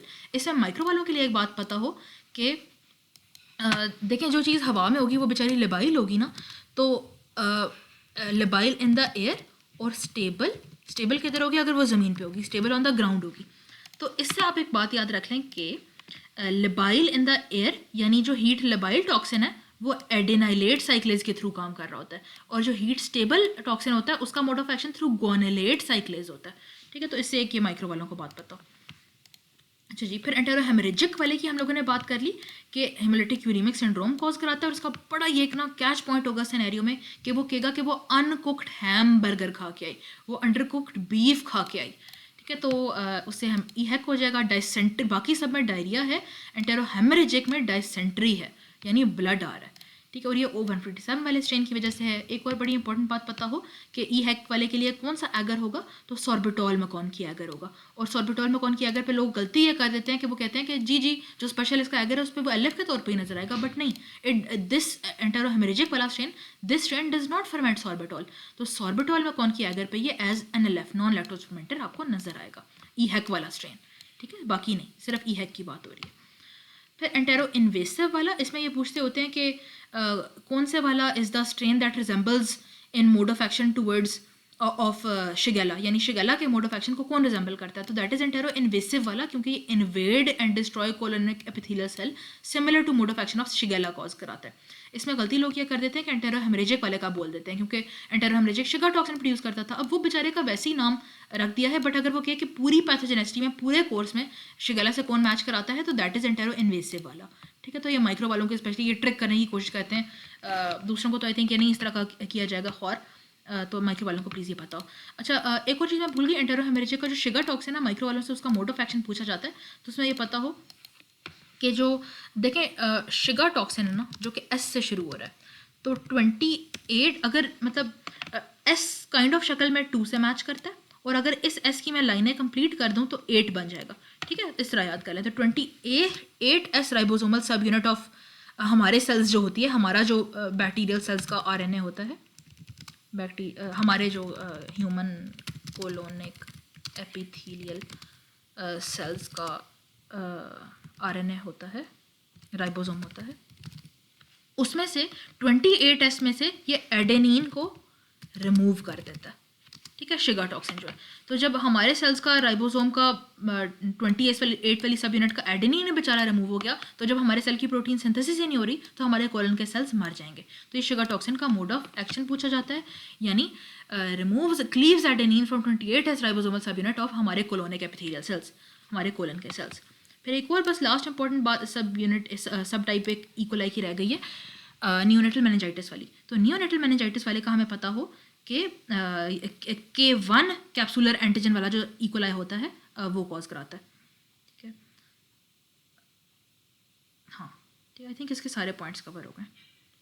अच्छा, फिर आगे चलते हैं। अगेन वही कॉन्सेप्ट रिवाइज हो रहा है कि कोल्ड एनरिचमेंट कि किस में कोल्ड एनहांसमेंट किस में देखी जाती है, तो अगेन एंड अगेन हमने बात की कि लिस्टीरिया इसी वजह से फ्रिज वाले खानों में ज़्यादा पाया जाता है, ठंडे खाने, ठंडी चीज़, क्योंकि ये कोल्ड में बड़ा इन्हांस हो जाता है इसका विरुलेंस। ठीक है, अच्छा जी, फिर आगे चलते हैं। अच्छा जी, फिर है कि रोज स्पॉट्स किस में सीन किए जाते हैं। तो अच्छा, इससे पहले ज़रा हमने एक कॉम्प्लिकेशन रिवाइज कर लेते हैं। हम लोगों ने कहा था सैल्मोनेला टाइफी की कौन सी वो कॉम्प्लिकेशन है जो ना काबिल माफ़ी और कभी भी नहीं भूलनी, तो that was intestinal perforation more than intestinal haemorrhage. अच्छा, एक और इसका ये होता है कि वैसे इसके क्लिनिकल कोर्स में बाय द थर्ड वीकिश ऑलमोस्ट, इसके बाय द सेकेंड वीक आपको रोज स्पॉट्स पेट में देखने को, पेट के ऊपर, चेस्ट के ऊपर इस तरह को देखने को मिलते हैं। एब्डोमेन, पेट मतलब एब्डोमेन, ठीक है, और चेस्ट के ऊपर छोटे से होते हैं, almost pin pointy 2 to 4 mm के छोटे से स्पॉट्स। और ये बेसिकली जो वैस्कुलर चेंजेस हो रही होती है ना टाइफी की वजह से, टाइफी बैक्टीरिया की वजह से, तो वो इस वजह से इस तरह के रोज स्पॉट्स पेट और चेस्ट पे आते हैं। फिर एक और बहुत टिपिकल MCQ के राइस वाटर स्टूल्स किस में देखे जाते हैं। ये अगेन एंड अगेन हमने कहा है, ये कौन सा ऑर्गेनिज्म है जो राइस वाटर स्टूल कराता है, TCBS पे उगता है। TCBS पे किस कलर का येलो नज़र आता है, येलो कलर का नज़र आता है, और सुक्रोज को फर्मेंट करता है, शूटिंग स्टार मोटिलिटी दिखाता है, तो that it is none other than Vibrio cholerae. ठीक है, राइस वाटर स्टूल जो कि इस तरह के आपको दिखाई देंगे। बहुत ही, ये बहुत पसंद का MCQ है। ओके, अच्छा, फिर करंट जेली स्पूटम, ये भी एक बहुत फेवरेट MCQ है, फेवरेट पॉइंट वाला, कि करंट जेली स्पूटम। अच्छा, करंट जेली ना बेसिकली एक जैम की टाइप थी ना, तो जो किस तरह का रेड था, तो क्योंकि क्लबसेला नमूनी का जब नमूनिया होता है तो इसमें इस तरह का रेडिश स्पूटम बिल्कुल थिक सा विस्कसी सा आता है, तो इसीलिए इसको करंट जेली स्पूटम कहा जाता था। तो क्लबसेला नमूनी की बहुत टिपिकल फाइंडिंग है। अच्छा, एक और पता हो कि क्लबसेला नमूनी का ना बड़ा एक पूछा जाता है, एक पूल में MCQ घूम रहा है, मुझे खुद इसका आंसर ऑनेस्टली नहीं पता, और मैं ये सोच रही हूँ कि अगर मुझे आएगा तो मैंने क्या करना है। बट खैर, मैंने इसके ये लॉजिक बनाई है कि अच्छा, MCQ वो बेसिकली ये है कि डैश इज़ द, बड़ा ही फजूल MCQ है, dash is the most common cause of pneumonia in diabetics. तो जो डायबिटिक्स की एसोसिएशन लिविंसन में लिखी हुई है ना, वो क्लबसेला नमूनी की लिखी हुई है। बट जो अच्छी किताबें हैं, सही प्रॉपर रेफरेंस वाली, उसमें डायबिटिक्स की association both for pseudomonas aeruginosa and for klebsiella pneumoniae as well है। बट अगर दोनों ऑप्शंस में हो, जो कि अकॉर्डिंग टू द पूल दोनों ही ऑप्शंस में थे, then it is better to go for klebsiella pneumoniae. चाहे वो डायबिटिक हो, चाहे वो एल्कोहलिक हो, चूज क्लबसेला नमूनी। अगर वो कहता है, अगर वो इस तरह का फजूल से MCQ पूछता है कि dash is the most common cause of pneumonia in alcoholics या डायबिटिक्स, तो फिर यही चूज़ कर लें। इसका रेफरेंस लिविंसन है। ठीक है, अच्छा जी, हाँ, करंट जेली स्पूटम होगा इसका। और क्यों होता है करंट जेली, मतलब इस तरह का ब्लडिश क्यों हो जाता है, क्योंकि ये नेक्रोसिस ऑफ लंग टिश्यू कराता है अपने पैथोजेनेसिस में, क्लबसेला नमूनी। अच्छा, एक और मुझे MCQ भी याद आया, किधर गया वो, हाँ, ये जो हिमोलिटिक यूरेमिक सिंड्रोम है। अच्छा, इसमें ना हीम वाला बड़े पसंद करते हैं MCQ के, मतलब वो सिनेरियो, मतलब हस वर्सेस TT पे आपने करना होता है, haemolytic uraemic syndrome versus thrombotic thrombocytopenic purpura. तो हस का आप लोगों को ना ट्रायड आना चाहिए, इससे हीम के बड़े ही ऑनेस्टली MCQ सॉल्व हो जाते हैं। खैर, हस हमारा एंटेरोहेमरेजिक वाला माइक्रो के लिहाज तो बस इसी का है, लेकिन बस साथ साथ चलो बात हो रही है तो ये भी कर लेते हैं। हस में ट्रायड होगा किन किन फीचर्स का, माइक्रो एंजियोपैथिक हिमोलिटिक एनीमिया, यानी RBCs भी, थ्रोम्बोसाइटोपिनिया और अक्यूट किडनी इंजरी। ठीक है, तो उसको प्लेटलेट कम होने के फीचर होंगे, हेमोलिसिस की कोई ना कोई उसने बात दी होगी, और अक्यूट किडनी इंजरी जो कि उसने मतलब यूरिन में ब्लड टाइप को इस तरह की बात की होगी। ठीक है, तो ये वाला। और जो थ्रोम्बोटिक थ्रोम्बोसाइटोपेनिक परपुरा है, उसमें पेंटैड होता है, यानी 5 का फीचर होता है। मतलब यही वाले 3 MHA, थ्रोम्बोसाइटोपिनिया और अक्यूट किडनी इंजरी प्लस, मतलब हस वाली 3 चीज़ें plus fever and mental disorientation, यानी न्यूरोलॉजिकल सिम्टम्स उसको साथ साथ होंगे कि वो ड्राउजी हो गई, कंफ्यूज हो गई, सीजर हो गए। ठीक है, तो इस तरह की वो बात कहेगा, तो साथ न्यूरोलॉजिकल सिम्टम्स होंगे। तो ये दोनों को फ़र्क करने के लिए एक इंपॉर्टेंट पॉइंट बताओ, ये काफ़ी एक रिपीटेड है। खैर, हमारा हस ही है और हमारा एंटेरोहेमरेजिक इकोलाई वाला ही है, ये माइक्रो वालों का। अच्छा जी, करंट जेली हो गया था हम। अच्छा, indole negative urease positive gram negative rods. अच्छा, इसमें इस MCQ से पहले ज़रा हम एक कवर करते हैं एक पूरी फैमिली। अच्छा, बल्कि यूरिएज पॉजिटिव कह रहे हैं ना, ऐसे करते हैं यूरिएज पॉजिटिव सारे ऑर्गेनिजम्स ही देख लेते हैं। तो इसके लिए हम एक नमूनिक याद रखेंगे, पंच यानी मुक्का, पंच, किस, बारबी। ठीक है, तो अब इससे क्या क्या बनता है? पी से प्रोटियस, प्रोविडेंशिया, मॉर्गनेला, यानी जो पीपीएम ग्रुप है, पूरा जो ख़ानदान है प्रोटियस, प्रोविडेंशिया, मॉर्गनेला, ये तीनों यूरिएज, ये सारे यूरिएज पॉजिटिव का नेमोनिक है, ठीक है, जो पूरी सारी बात बताइए। तो ये भी यूरिएज पॉजिटिव है।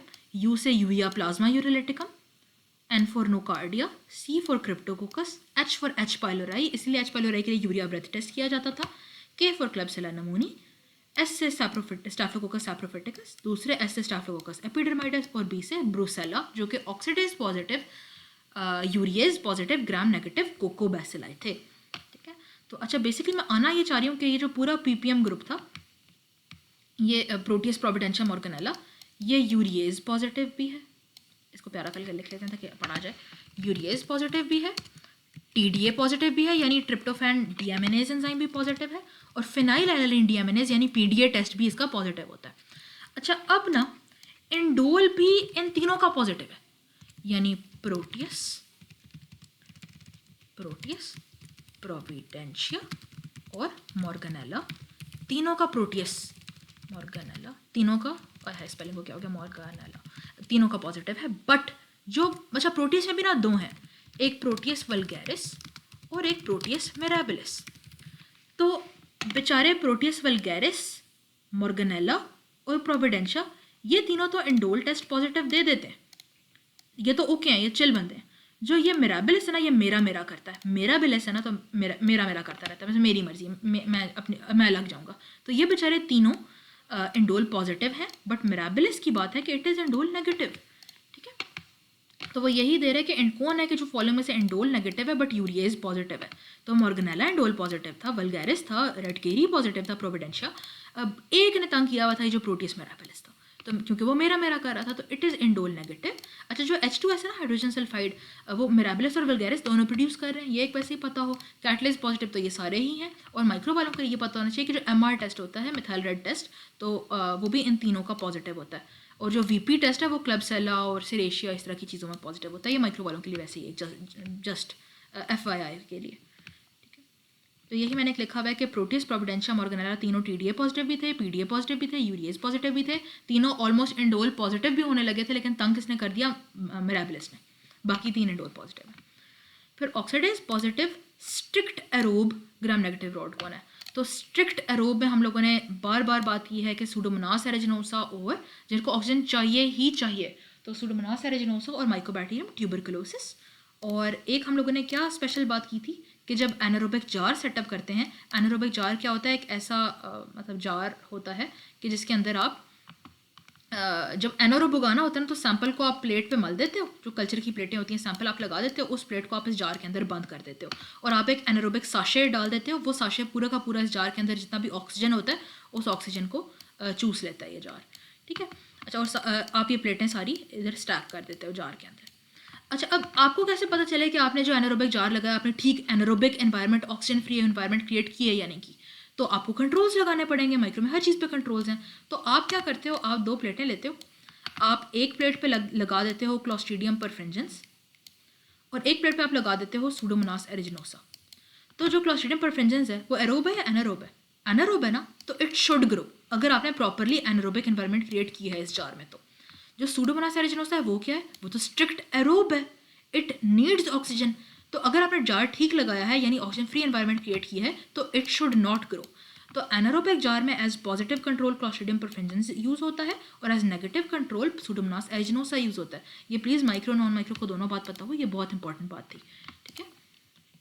अच्छा, the most probable cause of a dental abscess is, अच्छा, डेंटल एब्सेस का लोग ये गलती कर देते हैं, स्ट्रेप्टोकोकस माइटिस कर देते हैं। माइटिस जो है वो यूजली मतलब एंडोकार्डाइटिस, ब्रेन एब्सेसेस, इस तरह की चीज़ों के साथ एसोसिएटेड होगा, और वो भी तब कि अगर बहुत ही कोई बंदे के बुरे हालात हो गए।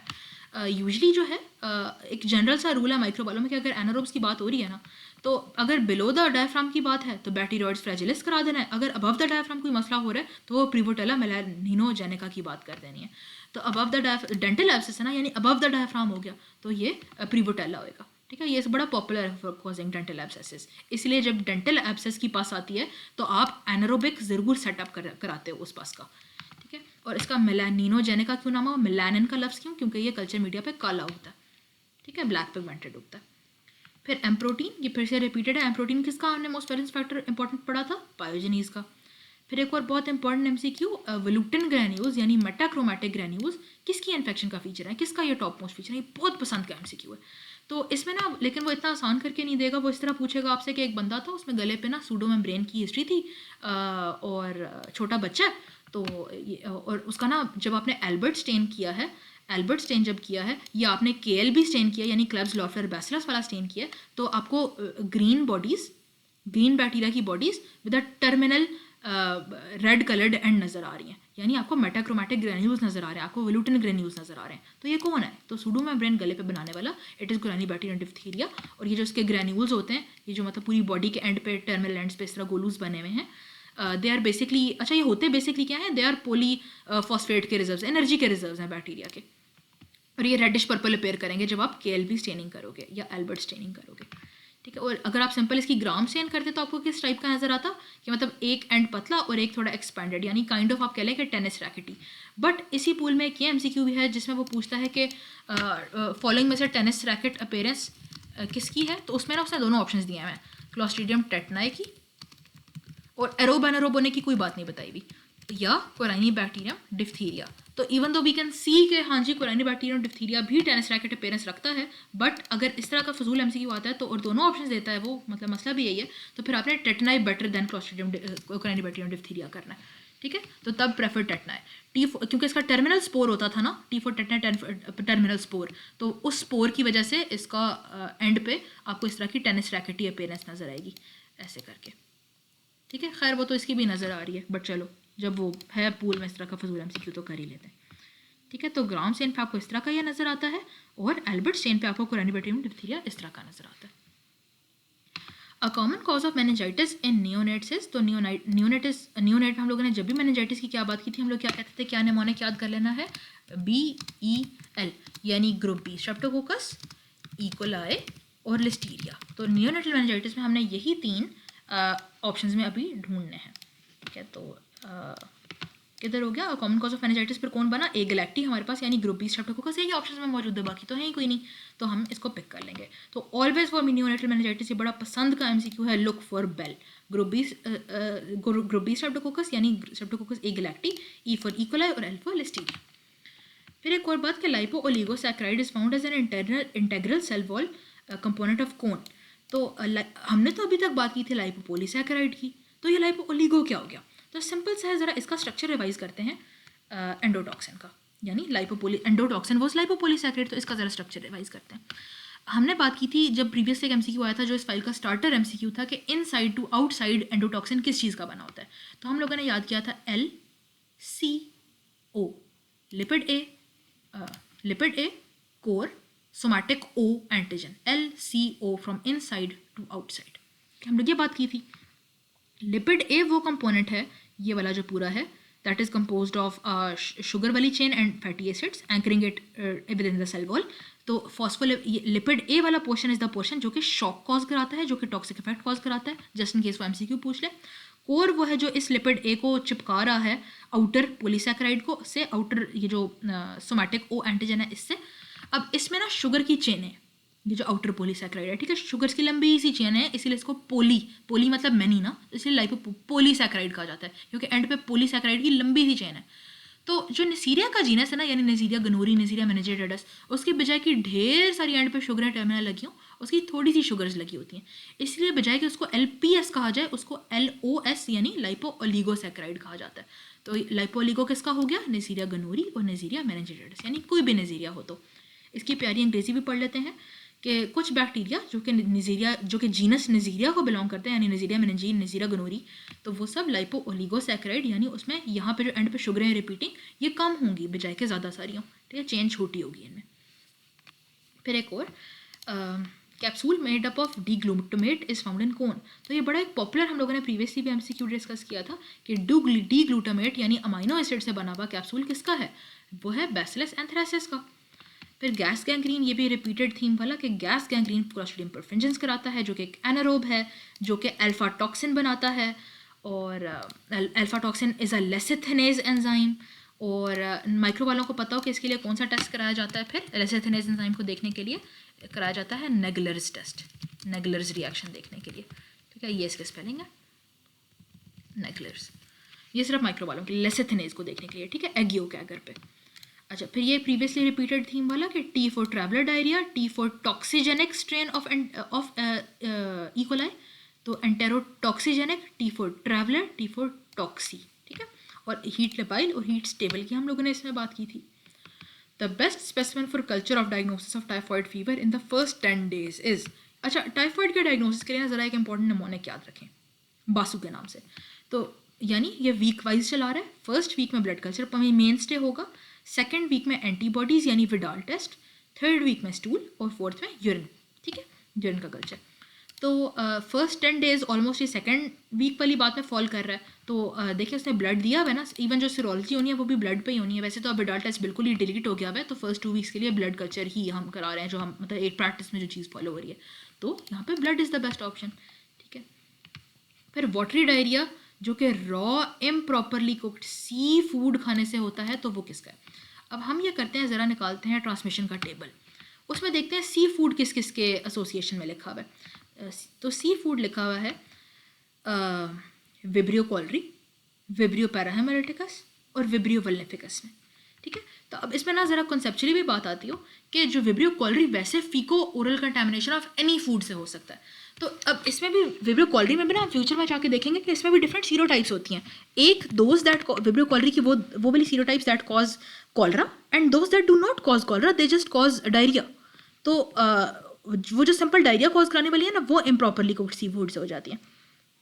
अच्छा, फिर पैराहेमरेटिक्स का तो बहुत पॉपुलर है कि अनकुक्ड सी फूड से होएगा, ये बहुत इसकी एक पॉपुलर चीज़ है, होगा सिंपल डायरिया ही। Vibrio parahaemolyticus does not cause cholera like watery diarrhoea, ठीक है, ये सिंपल नॉर्मल डायरिया होगा, जो कि बाकियों के साथ भी हो रहा है। अच्छा, फिर एक और वल्निफिकस रह गया। अच्छा, वल्निफिकस की जब बात हो ना, तो इसके आने से आपके माइंड में टॉप पे सेलुलाइटिस, यानी पानी में वो गया था, वो शेलफिश हैंडलर था, शेलफिश के शेल से उसके हाथ में जी या फिश हुक से उसको चोट लग गई स्किन पे, उसके बाद उसको पूरा सेलुलाइटिस, उसको पूरा नेक्रोटाइजिंग फिशाइटिस डेवलप हो गया। तो जब ये सी की चीज़ से एसोसिएटेड होगा ना सेलुलाइटिस, तो उसमें वल्निफिकस प्लीज़ ज़रूर याद रखना है। और लेकिन ये भी पता हो कि vulnificus can cause diarrhoea as well, but अगर इन तीनों में आपने सिंपल डायरिया को पिक करना है तो विद अंडरकुक्ड सी फूड, तो बेस्ट टू गो फॉर पैराहेमरेटिकस, ठीक है। तो यहाँ पे उसने हम पे रहम किया कि उसने जब इम्प्रॉपरली कुक्ड सी फूड दिया तो उसने दिया ही वो ऑप्शन जो मोस्ट लाइकली था, विब्रियो पैराहेमरेटिकस।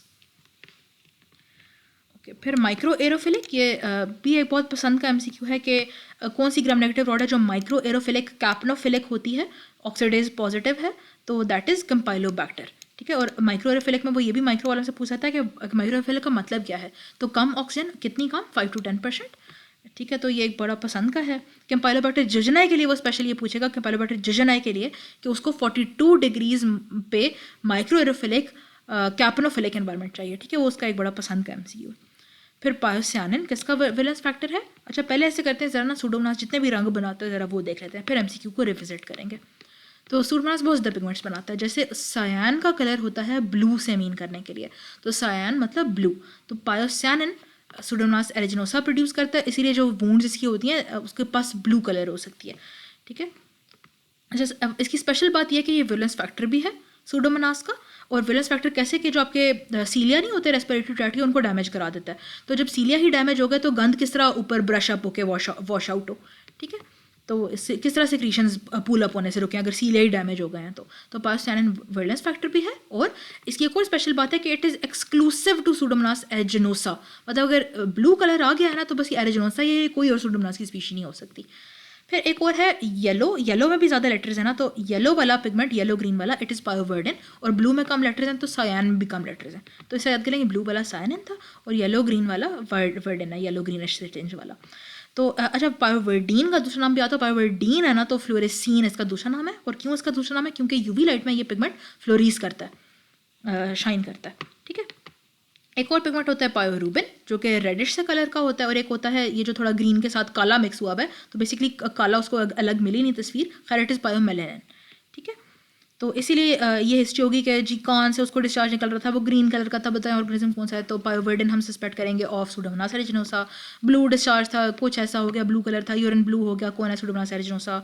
और क्या कह सकते हैं, हाँ बर्न वुंड के साथ स्पेशली एसोसिएशन होगा कि बर्न हुआ उसके बाद उसको येलो ग्रीन स्किन डिस्चार्ज आना शुरू हो गया, बताएं कौन है, तो एरिजिनोसा। ठीक है, बार बार इसके कलर्स की इस तरह की बात होगी। तो हाँ वो यही पूछ रहा है, पायोसियानिन जो कि हमने कहा था विलेंस फैक्टर बी है, एक्सक्लूसिव टू सूडोमोनास एरिजिनोसा भी है। ठीक है, फिर आगे चलते हैं, फॉस्फोलिपिड कॉल्ड फॉस्फोलिपिड ए। तो ये हमने अभी प्रीवियसली ही देखा कि लाइपोपोलीसैकेराइड की जब एंडोटॉक्सिन की बात हो रही थी तो लिपिड ए वाज किसका portion, lipid A was endotoxin का पोर्शन। एंडोटॉक्सिन का प्यारा बड़ा नाम इज क्या, एंडोटॉक्सिन का नाम इज लाइपोपोलीसैकेराइड एलपीएस। तो लाइपोपोलीसैकेराइड का ये इंटीग्रल कंपोनेंट है। A bacterial structure that is found only in gram positives is, तो हम लोगों ने जब पॉजिटिव वर्सेस नेगेटिव के डिफरेंसेस किए थे तो हम लोगों ने क्या कहा था कि पॉजिटिव की एक तो वॉल भी थिक है और एक टिकोइक एसिड है जो कि अटैचमेंट के लिए इस्तेमाल होता है, तो वो भी पॉजिटिव के पास ही है। नेगेटिव के पास सिर्फ क्या था, लाइपोपोलीसैकेराइड जिसको हम एंडोटॉक्सिन कहते हैं, सिर्फ वो था बेचारे के पास। ठीक है, वॉल भी बेचारे की पतली थी। तो found only in gram positive कौन है, इट इज़ टिकोइक एसिड। ठीक है, फिर extra chromosomal double stranded DNA molecules कौन है। तो जब भी हम बैक्टीरिया का स्ट्रक्चर देखते होते हैं तो हम ऐसे देखते हैं कि ये बना होता है बैक्टीरिया और एक तो उसका वो न्यूक्लियोइड होता है जो एक रीजन इन द साइटोप्लाज्म होता है जो कंपोज ऑफ डीएनए, और एक साथ इस तरह के बैंड्स पड़े होते हैं सर्कुलर रिंग टाइप, तो ये कहलाते हैं प्लाज्मिड। तो देखें दे आर एक्स्ट्रा क्रोमोसोमल ना, they are outside the chromosome, तो extra chromosomal double stranded pieces of DNA जो कि एंटीबायोटिक रेजिस्टेंस वगैरह की जीनें कैरी करते हैं। ठीक है, extra chromosomal double standard circular DNA molecules capable of replicating independently of the chromosome, यानी उनको क्रोमोसोम के अंदर घुस के बैठने की ज़रूरत नहीं है टू रेप्लिकेट, ये इंडिपेंडेंट है। ठीक है, इसका ये वाला फ़र्क प्लीज़ याद रखिएगा ट्रांसपोजॉन से। Transposons need DNA for their replication, plasmids do not. ठीक है, तो ये हो गए 300। ठीक है, इसको स्टॉप कराते हैं। अच्छा, अगेन कुछ भी मसला हो तो प्लीज़ मुझे फ्रीली टेक्स्ट कर लें। ठीक है, कोई मसला नहीं, कोई भी कॉन्सेप्ट नहीं क्लियर होता एंटीबायोटिक्स का, एंटी फंगल्स का, और ये जो कैच पॉइंट्स है ना कि किसके डायग्नोसिस के लिए कौन सी डिस्क, ये बहुत बहुत पक्के एमसीक्यू पेट वाले, तो ये वाले कॉन्सेप्ट प्लीज़ पक्के कर लें, तगड़े कर लें। इस तरह का डिस्क का तो स्पेशली ज़रूर आएगा। ठीक है, ओके।